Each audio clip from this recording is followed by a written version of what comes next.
আমি কারো বিরুদ্ধে নই, আমি কারো শত্রুও নই, আমি দেশের মানুষের সাথে আছি।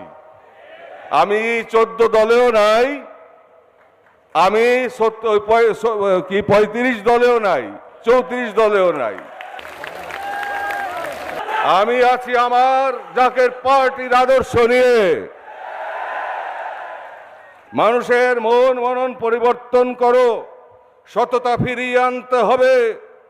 রাষ্ট্রীয় অর্থ সম্পদ লুট করা বন্ধ করতে হবে।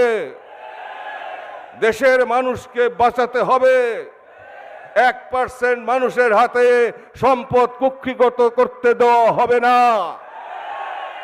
এদেশের সবাই ধনী হোক, এটা আমি চাই, কিন্তু যেই পথে এগুচ্ছে সেই পথে ভবিষ্যৎ যে অন্ধকার, এতে কোনো সন্দেহ নাই।